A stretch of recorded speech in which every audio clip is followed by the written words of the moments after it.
I predicted that this would happen last month.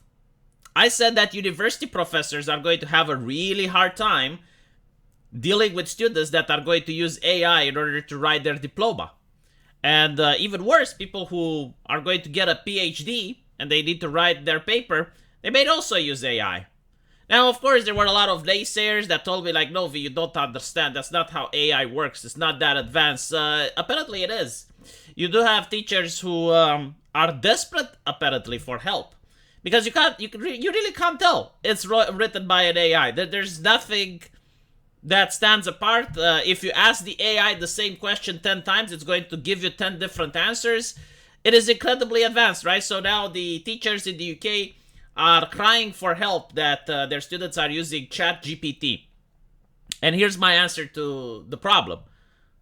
This is technology. It's advancing. It's here. You're like a mathematician complaining that the students have a calculator.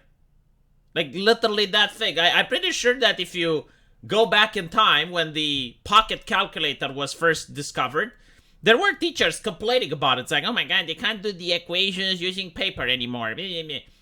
You have technology as a tool in order to help you access it, and if something is as popular as this AI, then maybe you need to rethink the way you teach kids. Maybe you need to get on with the fucking times and realize that getting students to write essays at home is no longer productive, unless you want them to come up with the GPT written essay.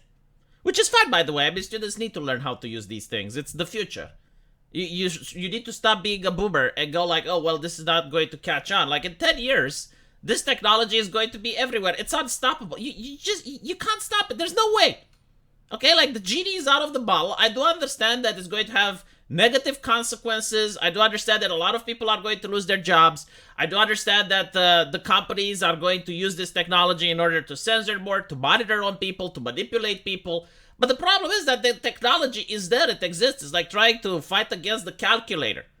I'm pretty sure that when the calculator came on, a lot of math teachers were freaking out that now students can do complex calculations with a little device in their pocket.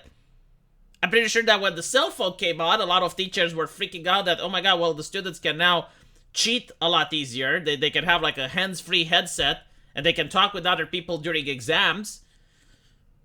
But the technology is there. You can't deny it. So you need to figure out different ways to help students learn. And apparently getting them to write essays isn't one of them. Now, I know it's difficult for teachers to have oral exams and to speak with the student face-to-face, but that's what you're going to have to do. He can't use ChatGPT if it's actually in front of the teacher. And by the way, this is something that should be promoted more. Oral exams. Like, very rarely in life do you actually get and write stuff down on a piece of paper. No, like, you usually talk with the customer, you talk with the client, you talk with the boss. Like, help students communicate better face-to-face. Because most of the time they're on Discord, they're using the computer, social media, right? So when they're at school, I think it should be a lot more encouraged and more promoted so that they talk with the teacher face-to-face and learn basic communication skills that you can't master while online. So yeah, I mean, this is something that's going to happen. I do believe the same way that in mathematics, calculators are a thing, and people now use smartphones for almost any type of mathematical calculations. In fact, most of my friends who are my age probably don't even know how to do basic mathematics on a piece of paper. Because every time they have to do it, they just whoop out their smartphones and they use it, right? I'm sure like they know the multiplication table, but if they need to do more complex things, like division, for example. How many of you know how to make division anymore? I'm pretty sure like some of you do. But if you happen to ask the people around you that are adults, like, how do you get to the root of a number? Pretty sure like no one knows how, but they will whip up their smartphone and they're going to figure out the answer. This is literally the same thing, right?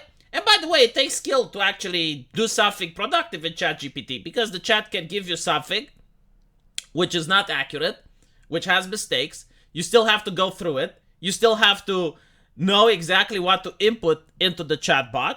And knowing how to use the chatbot is going to be a skill required for the future. Just like knowing how to use a smartphone is a skill required for the future. Of course, down the line, the chatbot is going to become a lot more easy to use. It's going to have different features. You might even have an anime waifu on your phone that is going to do these things. But this is where the world is going. You can't stop it. Again, it doesn't matter if you should or shouldn't. Like, this is not going to happen. It's going to be there. It's kind of like the same way my parents reacted over the internet, if you think about it, right? Like, when I was... This is something that doesn't exist anymore, but when I grew up, the idea of having an online friend was bewildering for my parents. They were very upset. It's like, why don't you have friends? And I was like, but I do have friends. It's like, no, because those aren't real friends. Why? Because they're online. And I'm like, but I can pick up the phone and I can call them. You know, I can just get on a train and travel to them. Because at the time, all of them were from Romania.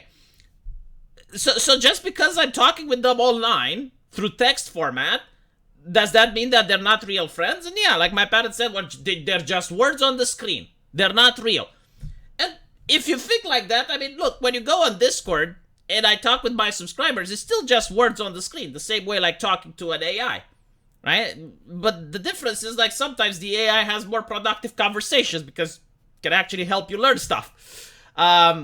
I don't think it will replace human interaction, though. I genuinely don't. No matter how accurate, no matter how good it is, no matter how well it mimics human interaction, the human interaction is going to be more important, mainly because of networking, mainly because it's going to be very difficult to actually copy the emotions that humans have.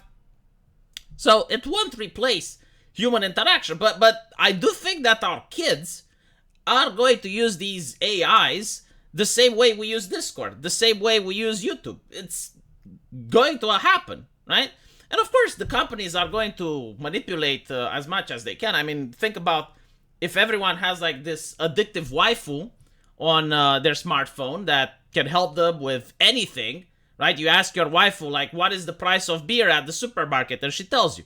You ask her, like, what jobs are available for me? And she knows you as a person, and she gives you a list of jobs you can apply. Maybe she even sends the resume, right? So that probably is the future. But with that in mind, of course, companies can then harvest data from the users. Because when you talk with your AI waifu, you may be very open and very comfortable disclosing things that, of course, the company who made the waifu is going to want to know.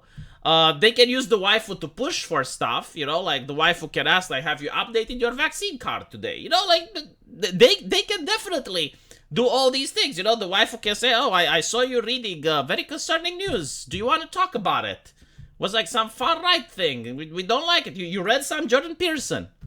And the Suku waifu might not like that, right? So that is where the future is. It's very cyberpunkish. I don't really like it, to be honest. But it's going to happen. And teachers need to accept that. And they need to adapt. All right? Like, you don't get the technology to adapt to you. You need to adapt to the technology. And that's my message for teachers. The concept of homework, by the way, to me was abhorrent. Like, it's bad enough that I have to spend 8 hours at school. Now I go home and I need to study for tomorrow. And I also need to write homework for, like, fuck off. I mean, I don't think I ever worked as hard in my life than when I was in high school. And I have been at hospitals, I worked at hospitals, I worked at other places. No, like in high school, I had 8 hours a day. Then you go home. You have to study for 2, maybe 3 hours. And then you have to do another 2 hours of homework, especially like the math homework, which was very hard, like physics, chemistry. And you have to do all the equations and you have to waste all that time. And that was like almost like 12 hours a day if you wanted to do it seriously. Luckily, I didn't. Even at university, like at university, I didn't work as hard as I worked in high school. I'm not saying like the level of difficulty, right? I'm not complaining about the level of difficulty. I'm complaining about the time investment. Like 12 freaking hours if you wanted to do it properly. 8 hours at school, and then when you get home, 4 more hours. It's like insane.